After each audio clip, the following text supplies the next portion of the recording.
नमस्कार, दिन भर की बड़ी खबरों में आपका स्वागत है। मैं हूं आपके साथ अंशिता। आज इस बुलेटिन में बात होगी कश्मीर में हुए आतंकी हमले की, पहलगाम मामले पर कांग्रेस CWC की बैठक की, देखेंगे बिहार बीजेपी अध्यक्ष के बयान से जेडीयू की बढ़ती बेचैनी को, वक्फ बोर्ड को लेकर सुप्रीम कोर्ट के फैसले को, जानेंगे चिराग पासवान पर बीजेपी के दाव को और बुलेटिन के आखिर में देखेंगे जाने माने कार्टूनिस्ट इरफान की किस खबर पर पड़ी तिरछी नजर। लेकिन दिन भर की तमाम बड़ी खबरों से पहले एक नजर आज की सुर्खियों पर। तहब्बुर राणा की याचिका पर NIA का विरोध, परिवार से बात करने के लिए कोर्ट से मांगी इजाजत, 24 अप्रैल को फैसला।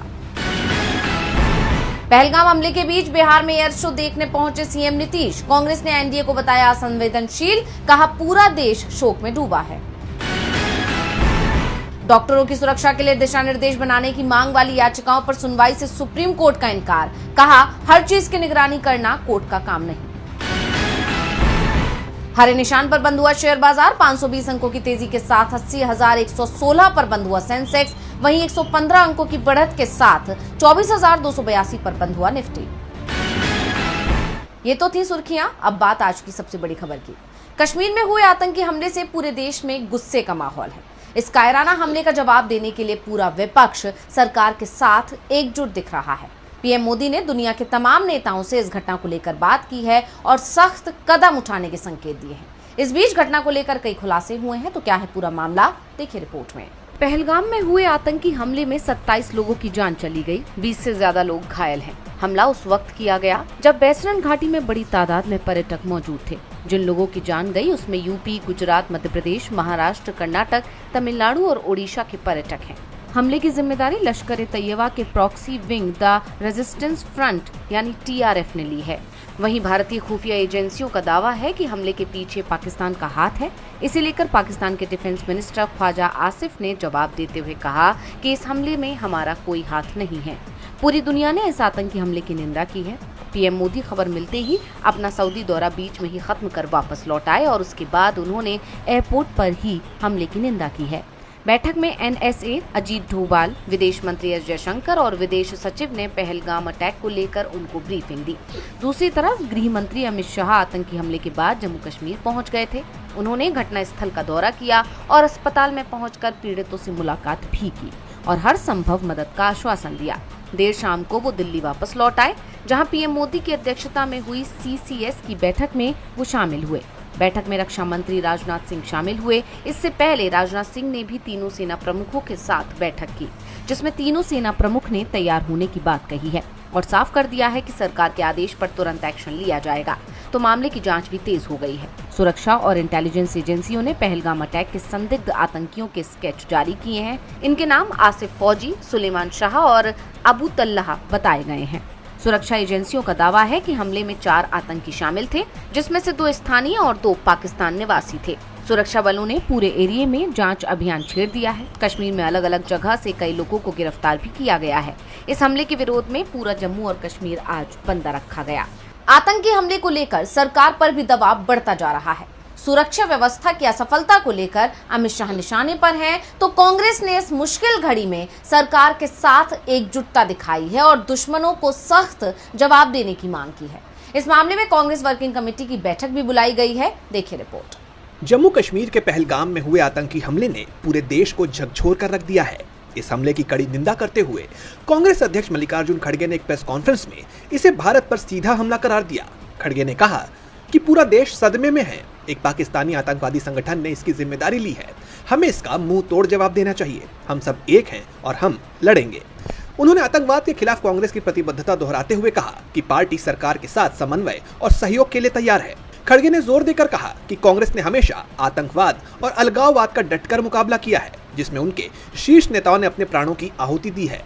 इस बीच कांग्रेस वर्किंग कमेटी यानी CWC ने 24 अप्रैल को सुबह 11 बजे दिल्ली में एक आपात बैठक बुलाई है। इस बैठक में पहलगाम हमले और पार्टी की आगामी रणनीतियों पर चर्चा होगी। जानकारी के मुताबिक कांग्रेस सांसद राहुल गांधी 23 अप्रैल की रात अमेरिका दौरे से लौटकर इस बैठक में शामिल होंगे। बता दें कि पहलगाम हमले में 28 लोगों की जान गई है और 12 से ज्यादा पर्यटक घायल हुए हैं। CWC की इस बैठक में देश की सुरक्षा स्थिति के साथ साथ संगठन में बड़े बदलावों पर भी चर्चा हो सकती है। राहुल गांधी ने हाल ही में गुजरात में पार्टी को मजबूत करने के लिए संरचनात्मक बदलावों का जिक्र किया था। कांग्रेस इस बैठक के जरिए सरकार की सुरक्षा नीतियों पर सवाल उठाने और आगामी चुनावों के लिए रणनीति तैयार करने की कोशिश करेगी। पार्टी एकजुटता का संदेश देकर जनता के बीच अपनी स्थिति मजबूत करना चाहती है। अब देखना होगा कि इस बैठक से क्या नतीजे निकलकर सामने आते हैं।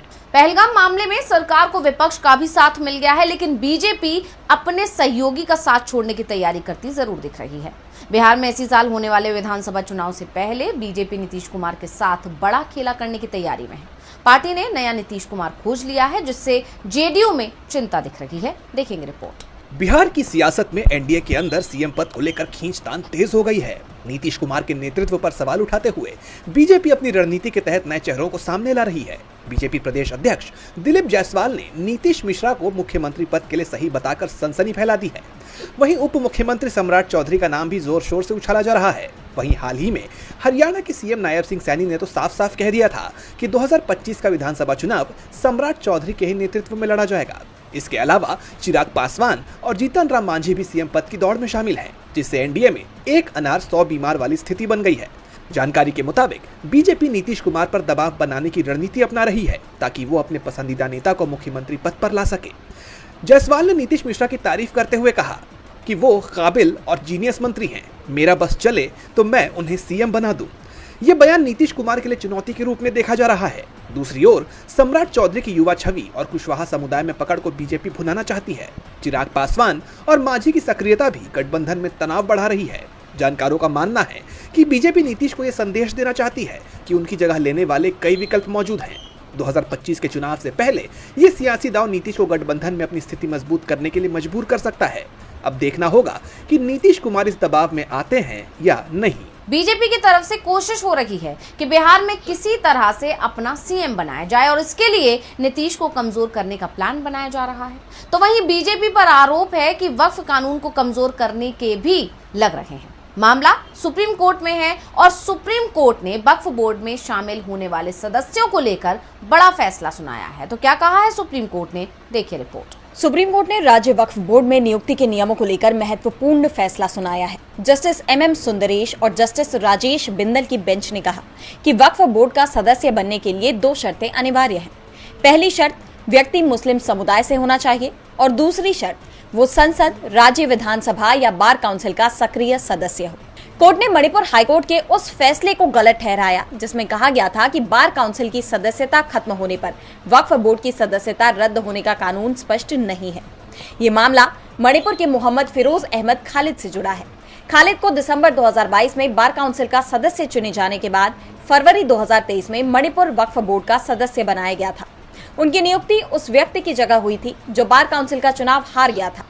मणिपुर हाईकोर्ट की सिंगल बेंच ने खालिद की नियुक्ति को सही माना था, लेकिन डिवीजन बेंच ने इसे पलट दिया। डिवीजन बेंच का कहना था कि कानून में ये साफ नहीं है कि बार काउंसिल की सदस्यता खत्म होने पर वक्फ बोर्ड की सदस्यता भी रद्द होगी। सुप्रीम कोर्ट ने वक्फ कानून का हवाला देते हुए कहा कि अगर बार काउंसिल की सदस्यता समाप्त होती है तो वक्फ बोर्ड की सदस्यता भी अपने आप रद्द हो जाएगी। इस फैसले से वक्फ बोर्ड में नियुक्तियों के लिए स्पष्ट नियम स्थापित हो गए हैं। वक्फ बोर्ड के सदस्यों को लेकर सुप्रीम कोर्ट ने सब कुछ साफ कर दिया है, लेकिन बिहार की सियासत में अभी बहुत कुछ साफ होना बाकी है। चिराग पासवान ने हाल ही में बिहार लौटने की बात कही थी और अब उनकी बीजेपी अध्यक्ष जेपी नड्डा के साथ बैठक की खबर सामने आ रही है। तो क्या है चिराग का प्लान, देखिए रिपोर्ट। बिहार विधानसभा चुनाव की तैयारियों ने अभी से राज्य का सियासी पारा गर्मा दिया है, लेकिन सबसे ज्यादा निगाहें एनडीए के अंदर चल रही तनातनी पर टिकी हुई हैं। अभी कुछ दिन पहले चिराग पासवान के बयान ने सियासत को गर्मा दिया था और अब खबर आ रही है कि चिराग पासवान ने जेपी नड्डा से मुलाकात की है। अब मुलाकात की इस तस्वीर ने चर्चा गर्मा दी है। कयास है कि कहीं बीजेपी चिराग के साथ मिलकर नीतीश कुमार के खिलाफ कोई रणनीति तो नहीं बना रही है। कुछ दिन पहले ही चिराग पासवान की ओर से कहा गया था कि बिहार उन्हें पुकार रहा है। कहा जा रहा है कि चिराग पासवान के बयान को लेकर ही बीजेपी की ओर से उन्हें तलब किया गया था। बताया जा रहा है कि जेपी नड्डा ने उनके बयान पर उनसे विस्तार से बात कर कुछ जरूरी निर्देश भी दिए हैं।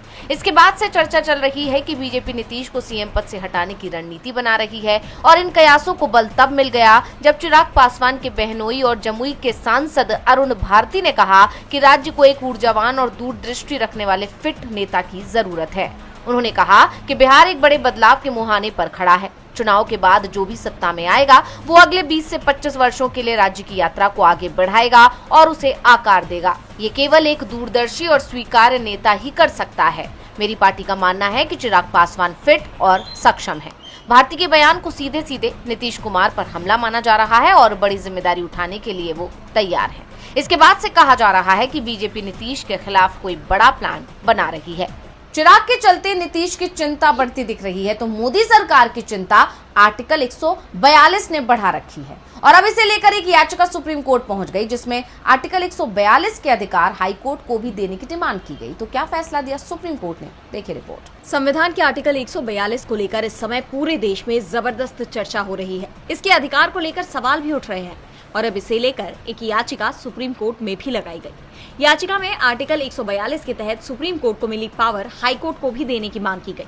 तर्क ये दिया गया कि इससे हाई कोर्ट भी विवादित मामलों में फुल जस्टिस करने के लिए जरूरी कोई भी आदेश पारित कर सकेगा। लेकिन सुप्रीम कोर्ट ने इस पर कड़ी नाराजगी जाहिर करते हुए याचिका को खारिज कर दिया। जस्टिस अभय एस ओका और जस्टिस उज्जवल भुइयां की बेंच ने कहा कि याचिका में की गई अपील गलत धारणा पर आधारित है और अनुच्छेद 142 के तहत अधिकार केवल सुप्रीम कोर्ट को दिए गए हैं, हाई कोर्ट को नहीं। कोर्ट ने आगे याचिकाकर्ता से सवाल करते हुए कहा कि क्या संविधान में संशोधन किए बिना ऐसा किया जा सकता है? हम संविधान के कुछ हिस्से को तो रद्द कर सकते हैं लेकिन संविधान में संशोधन नहीं कर सकते। आपकी ये अपील मंजूर नहीं की जा सकती।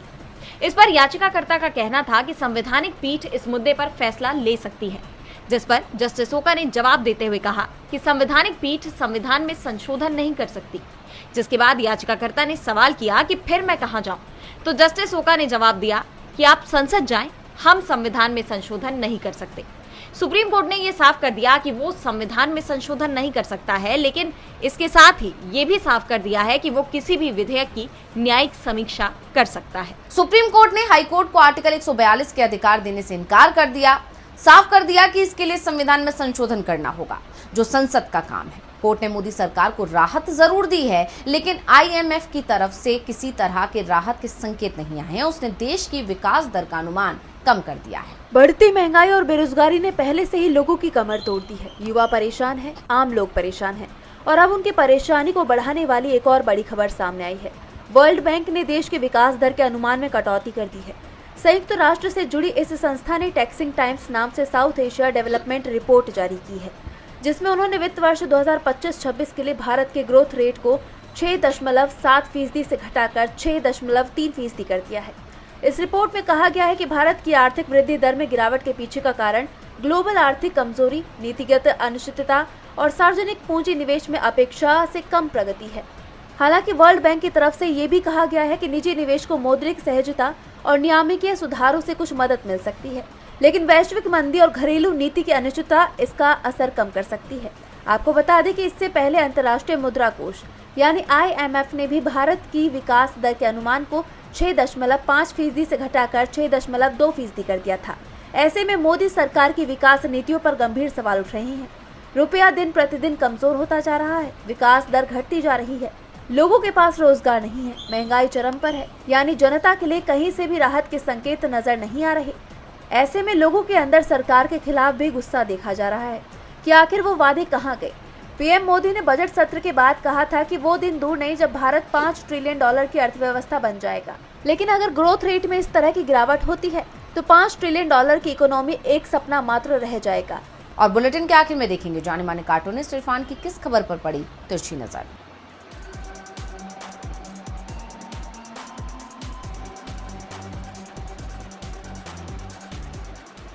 ऐसा पहले भी हुआ है। योग गुरु से उद्योगपति बने रामदेव को सुप्रीम कोर्ट तक ने उनके झूठे दावे और बयानों के रूप पर कोर्ट में बुला करके जमकर लताड़ लगाई और कहा कि अखबारों में इसका विज्ञापन स्पष्टीकरण के रूप में निकलवाएं।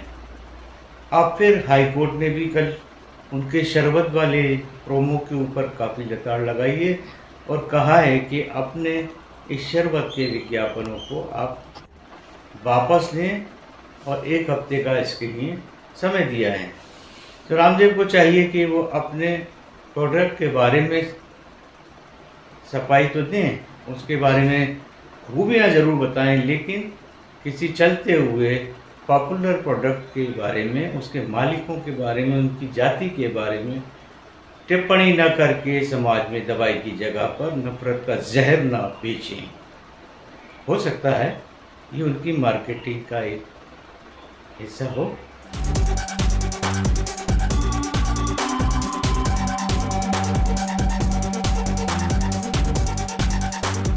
बहुत बहुत शुक्रिया इरफान जी। तो आज इस बुलेटिन में इतना ही। आप देखते रहिए डीवी लाइव और मुझे दीजिए इजाजत। नमस्कार।